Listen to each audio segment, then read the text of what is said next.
Hello বন্ধুরা, আমার একটা ভাই বলেছে যে দাদা ফ্লিপকার্টে অ্যাকাউন্ট কিভাবে আমি ডিলিট করব। তো তাই ভাবলাম যে এই নিয়ে একটা ছোট্ট ভিডিও বানিয়ে দেওয়া যাক। আজকের এই ভিডিওতে আমি আপনাদের বলবো যে ফ্লিপকার্ট অ্যাকাউন্ট কিভাবে ডিলিট করবেন, তাও আবার পার্মানেন্ট, এবং ডিলিট করা অ্যাকাউন্টটি আপনার পার্মানেন্ট ডিলিট কতদিনে হয়ে যাবে সেইটাও আপনাদের বলবো। তো চলো ভিডিওটি শুরু করা যাক। ভিডিওটি শুরু করার আগে একটাই রিকোয়েস্ট, চ্যানেলে যদি নতুন এসে থাকেন চ্যানেলটি অবশ্যই সাবস্ক্রাইব করে নেবেন এবং পাশে থাকা বেল আইকনটিকে অল নোটিফিকেশনে বাজিয়ে দেবেন যাতে পরের ভিডিও মিস না করেন।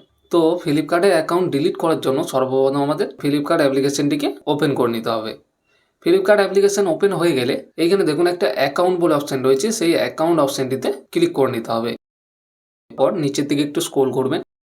স্ক্রল করার পর এখানে দেখুন একটা প্রাইভেসি বলে অপশন রয়েছে, এইটির উপরে জাস্ট একবার ক্লিক করে নেবেন। ক্লিক করার সঙ্গে সঙ্গে এরকম একটা পেজ খুলে যাবে। তো এখানে দেখুন অনেকগুলি কিন্তু অপশন খুলে চলে আসবে। সবের নিচে দেখুন দুটো অপশন রয়েছে, delete account permanently, deactive my account. আপনি যদি ফ্লিপকার্ট অ্যাকাউন্টটিকে কিছুদিনের জন্য যদি ডিঅ্যাক্টিভেট করতে চান তাহলে এই অপশনটিতে ক্লিক করবেন।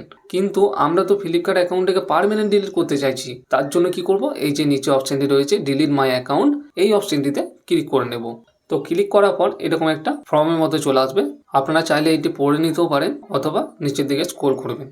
তো এখানে দেখুন তিনটে বক্স চলে এসেছে, ঠিক আছে। তো এই তিনটে বক্সকে আমাদের কিন্তু টিক মার্ক দিতে হবে। টিক মার্ক দিয়ে এই নিচে যে ডিলিট অপশনটি রয়েছে ডিলিট মাই অ্যাকাউন্ট, এই অপশনটির উপরে আমাদের জাস্ট ক্লিক করে নিতে হবে। ডিলিট অপশনে ক্লিক করার পরই আমাদের কাছে একটা ওটিপি চলে আসবে, যেই নাম্বারে আমরা অ্যাকাউন্টটি খুলেছিলাম সেই নাম্বারে একটা ওটিপি চলে আসবে। সেই ওটিপিটা এখানে আমাদের ফিল করে নিতে হবে। ওটিপি ফিল করার পর এই কন্টিনিউ অপশনটিতে ক্লিক করে নেব।